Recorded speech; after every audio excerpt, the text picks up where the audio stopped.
অনেকেই বলছেন কোনো দুর্যোগ ঘিরে এমন একতাবদ্ধ বাংলাদেশ আগে দেখেননি তারা। ঢাকায় ছাত্রদের গণত্রাণ সংগ্রহ চলছে, উঠছে লাখে লাখে টাকা। দুর্গ উৎসবের বাজেট থেকে বর্ণাঢ্যদের জন্য অর্থ সহায়তা দিয়ে এগিয়ে আসছে সনাতন ধর্মাবলম্বীরা। সামর্থ্য অনুযায়ী দাঁড়ানোর আহ্বান জানিয়েছেন মসজিদের খতিবরা।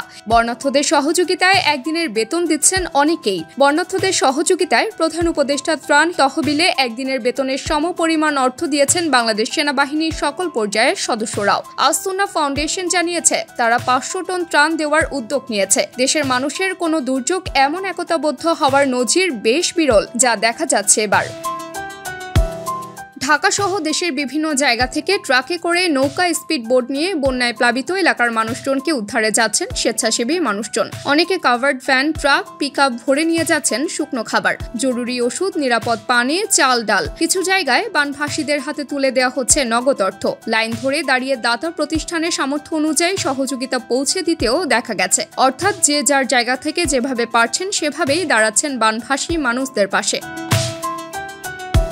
মূলত উজান থেকে নেমে আসা পাহাড়ি ঢল ও অতিবৃষ্টিতে দেশের দক্ষিণ পূর্বাঞ্চলের জেলাগুলোতে ভয়াবহ বন্যা দেখা দিয়েছে। বন্যার সবচেয়ে ভয়ঙ্কর রূপ ধারণ করেছে ফেনীতে। এছাড়া চট্টগ্রাম, কুমিল্লা, নোয়াখালী, সিলেট, মৌলভীবাজার, ব্রাহ্মণবাড়িয়া, লক্ষ্মীপুর, খাগড়াছড়ি এবং কক্সবাজার জেলাও বন্যা কবলিত হয়েছে। এসব জেলাগুলোতে বন্যায় এখন পর্যন্ত 13 জনের মৃত্যু হয়েছে। অনেক জায়গায় মানুষ মারা যাওয়ার পর কবর দেওয়ারও জায়গা মিলছে না। বন্যায় ক্ষতিগ্রস্ত মানুষের পাশে দাঁড়াতে সরকারের পাশাপাশি বিভিন্ন উদ্যোগ নিয়েছেন সাধারণ বেসামরিক মানুষজন।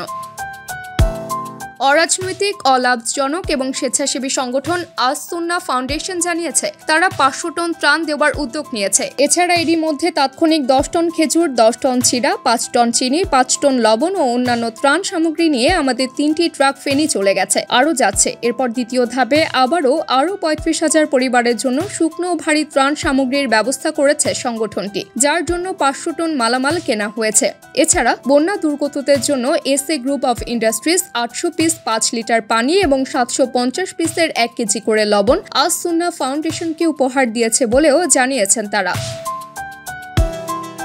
বন্যার্থদের সহযোগিতায় ঢাকা বিশ্ববিদ্যালয়ের টিএসসিতে চলছে গণমানুষের গণত্রাণ সংগ্রহ কর্মসূচি। বৈষম্য বিরোধী ছাত্র আন্দোলনের উদ্যোগে এই কার্যক্রমের প্রথম দিনেই অসংখ্য মানুষ সাড়া দিয়েছেন। সংশ্লিষ্টরা জানান, প্রথম দিনেই প্রচুর খাদ্য সামগ্রী, পোশাক, স্যানিটারি ন্যাপকিন এবং প্রায় 15 লাখ টাকা সংগৃহীত হয়েছে। আজও সকাল 10টা থেকে টিএসসিতেই এই কার্যক্রম চলছে। এখানেও অনেকেই সহযোগিতার হাত বাড়িয়ে নজির স্থাপন করছেন। গণত্রাণ সংগ্রহ কর্মসূচিতে 6 বছরের ছোট্ট ইহান নিয়ে এসেছেন 3 বছর ধরে জমানো সব টাকা।